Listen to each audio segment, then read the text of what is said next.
exponentielle, quelle est la raison d'être d'un cycle? Pourquoi, à un moment donné, on vous demande de faire ceci, et comment on vous demande de faire cela pour vous aider?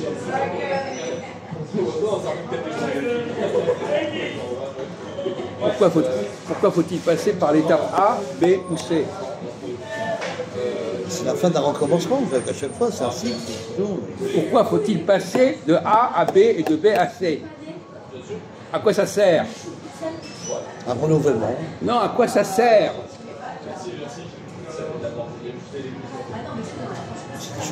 Prenons bon, on va prendre vous avez appris à nager? Oui, affirmatif. Comment est-ce qu'on vous a appris à nager? Par le maître. Arrêtez! Comment la méthode d'apprentissage? Oui, alors voilà, il y a une méthode. Donc on a fait, il y a eu des étapes. Et bien voilà. Oui. C'est les méthodes. C'est un enseignement, une formation qui se fait en plusieurs temps. Voilà, c'est ça la vraie réponse, mes pauvres amis.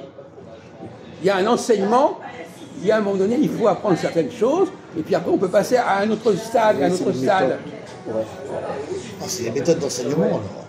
Oui, c'est ça. L'humanité est prise en charge au niveau de son enseignement. On enseigne à l'humanité. Et il faut qu'elle respecte un certain nombre de règles et de stades et d'états successifs. Et on ne peut pas sauter d'un état à un autre. Oui. Mais il ne faut pas non plus rester indéfiniment au même état. Ça. Bon, je pensais que vous auriez compris ça, Jean-Marc. Cette idée de... Parce que dans la vie, dans le domaine de l'enseignement, c'est connu ça. Hein? Par exemple, quand les enfants apprennent à lire, ils n'apprennent pas tout en vrac. Il y a des états successifs. Bien sûr. Il y a des mots, des phrases, des étapes. Étapes. Bon, ben ça, c'est pas venu, ça. Ouais. C'est pas venu. C'est pas venu dans la discussion. C'est pas venu. On a été mauvais. On n'a pas percuté. Mais vous aviez les éléments, mais c'est pas venu. Des bases. Des phases, des étapes. On a étapes. 1, 2, 3, 4. Et on dit en français brûler les étapes. Brûler les étapes.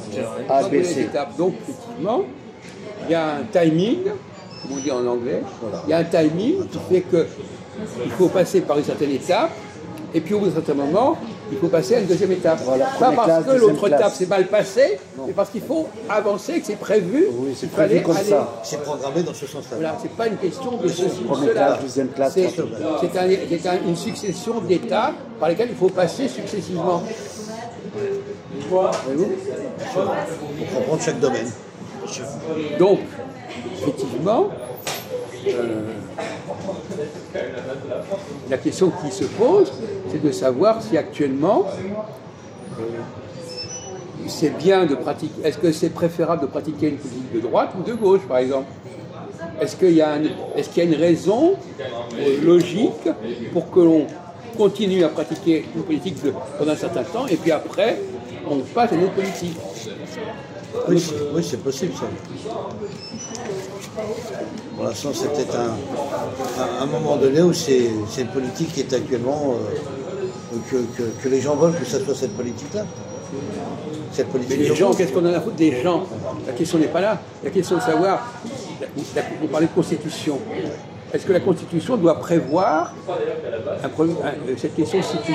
Voilà. On en avait parlé avec vous l'autre jour, mais vous ne s'en souvenez pas. Oui, les échéances électorales.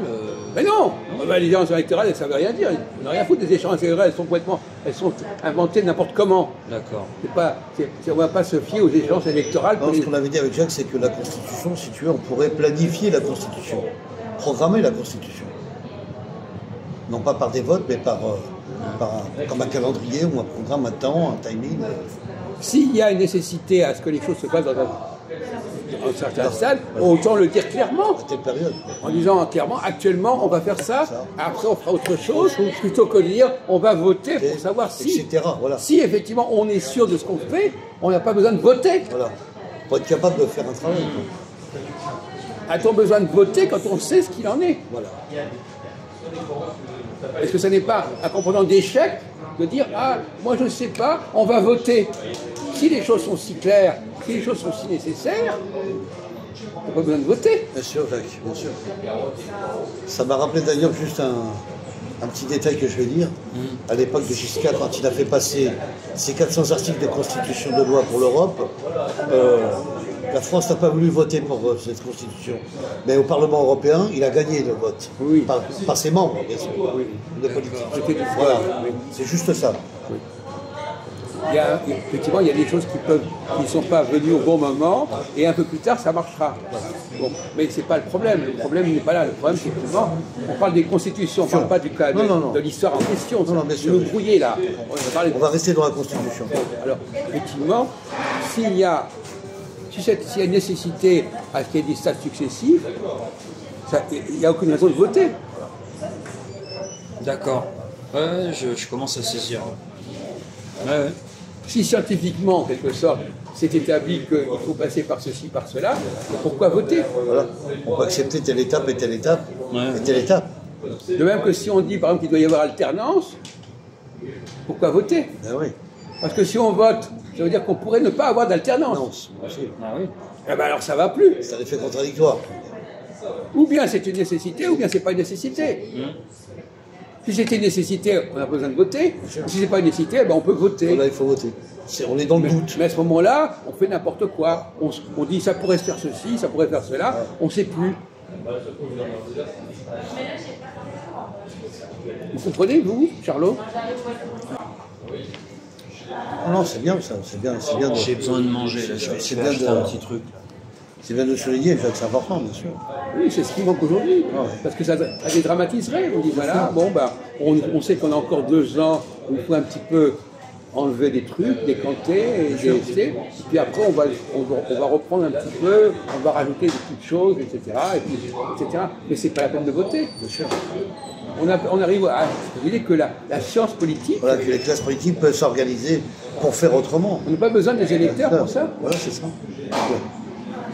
La classe politique peut très bien se débrouiller par elle-même pour faire tout ça. Quoi.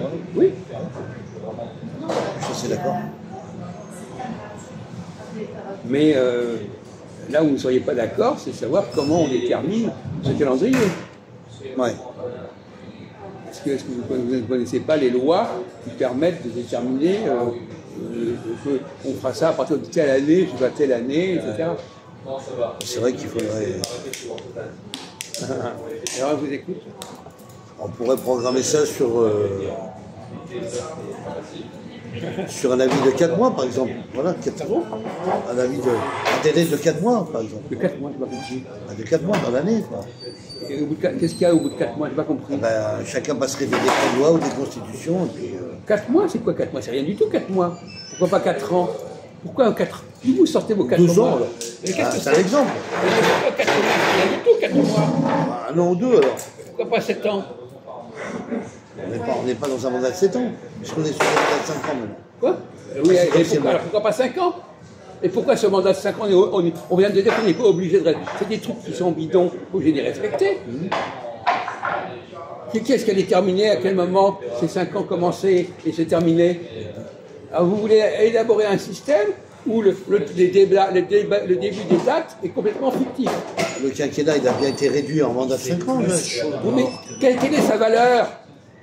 Un président fait que 5 ans, il fait plus 7 ans. Non mais vous ne comprenez pas que ça n'a aucune valeur, ça? Ah bon, un pouvoir, ça n'a aucune valeur. Non, le quinquennat. Un quinquennat, ça n'a aucune valeur. Pompidou, il est mort avant son mandat. La question n'est pas là. Vous croyez que. Attendez, vous réfléchissez pas à ce que vous dites comme auditeur, qui parle ici n'a pas. Non, le quinquennat, on en a rien à foutre du quinquennat. Oui. On vous demande comment est-ce qu'on déterminerait ce temps? C'est qu'il a gagné. Vous voulez le dire? Ah oui, on va déterminer ça en respectant le quinquennat. Non, non, pas du tout. Mais si, c'est ce que vous avez dit. Le quinquennat, il a été fait par des gens qui n'y connaissaient rien. On ne va pas respecter le quinquennat. Bien sûr. Donc comment on va remplacer le quinquennat par quoi? Ils ont remplacé par un mandat de 5 ans. Mais Présidentiellement, à quel moment ce mandat? Une décision de pouvoir d'Élysée, ça a été fait. Non mais qu'est-ce que ça donne comme... Par le Conseil constitutionnel, ça a été décidé par le Conseil Mais constitutionnel. ne parlez pas de Conseil Non, constitutionnel. mais ça va, c'est bon, je connais, mais. Non, mais- Bon, vous êtes